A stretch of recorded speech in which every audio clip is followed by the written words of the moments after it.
Welcome to the online classes, children, class 7. I welcome you all, and today we are going to do the revision of the chapter 2. That is, the chapter 2 is about the Excel. Okay, so in chapter 2 we have learned the basic things about the Excel, that how we use the Excel, what is the format of Excel, how to open Excel, okay, what are the features of Excel. So all this we have learned there. How to open Excel: go to the start button, go to the Microsoft Office folder, and then you click on the Microsoft Excel icon. Okay, so this way you open the MS Excel. Now after opening the Excel, you noticed vertical and horizontal columns are there. Okay, vertical and horizontal columns are there in Excel. That page is called a worksheet. Okay, so basically 3 worksheet by default included in the Excel workbook. Okay, so a workbook contains 3 worksheet basically. Okay, so 3 worksheet, and if you need more worksheet, you can add on more worksheet.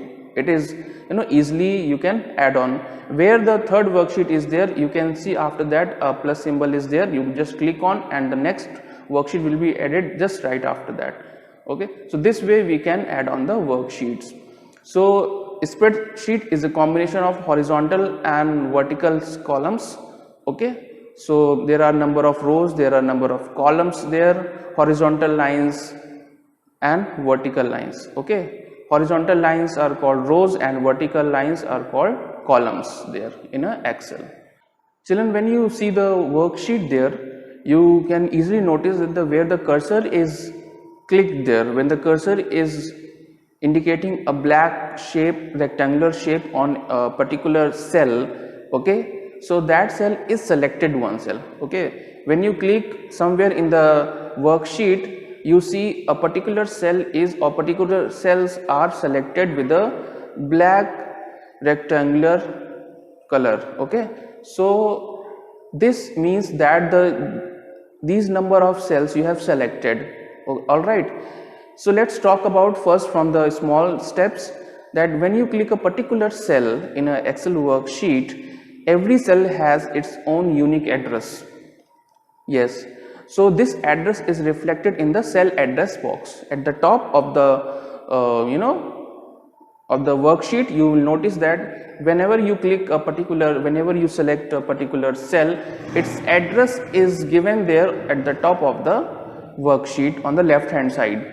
All right, like when you click up any cell like A1, B2, C2, so these are the cell addresses. All right, so A is basically denoting a column, and the number 2 is denoting a row. So it means the column A and row 2. Okay, like if your cell address is B5, okay, it's showing the B5 cell address, it means that the column is B and the row number is 5. So this way you can understand which row, which column you are working there. All right, so this cell addresses help us to putting the formulas in a correct way, correct manner. All right, now how to use the formulas are there, like if you want to add particular numbers, if you want to multiply the numbers, if you want to divide the numbers, so there is a proper functioning formulas are the predefined function actually. Okay, it saves your time and it saves your working style also, that when you enter the formula you get a proper time to do some other task. Okay, so you can create manually also formulas, and formulas basically are the predefined functions available in Microsoft Excel, like sum, product, maximum, minimum, all right, count, average. So these are the some basic formula which we use in MS Excel to perform a specific task. Okay, and we work also the cell range and cell references. Cell references and cell range are like when you join particular work there, like you are working in a different cell range of cells. Okay, so when you work to this, you use different formulas. In worksheet also you can delete some rows and you can delete columns, you can insert rows, you can insert columns. There are methods you have been taught, I hope so. And in the next class we will cover the advanced features of the Excel, right? So for today you have to revise this chapter thoroughly. So a small homework I am giving you here, you have to just do it, that you have to create a particular three names table, and you have to create 3 students data there basically, and you have to enter their marks, 3 students data, 3 subjects marks, and you have to get the total. Okay, like put any 3 names there and you have to enter any 3 subject, Hindi, English, maths, or any 3 subject.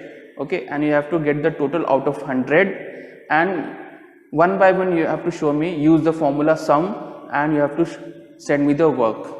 Okay, so I will see that how much you have understood from the previous chapter, chapter 2. So let's see, and I'm wishing you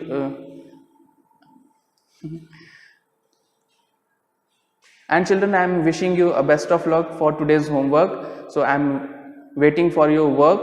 Okay, so complete it very, it's not that you start with all the hurry and worry. So take your time, start working properly. Okay, and then put the formulas and send me once the homework is completed. In the next class we will meet with some practical sessions with some demo classes there, and I will demonstrate formulas entering and some advanced feature also. Till then, take care of yourself and we will meet in the next class. Thank you children.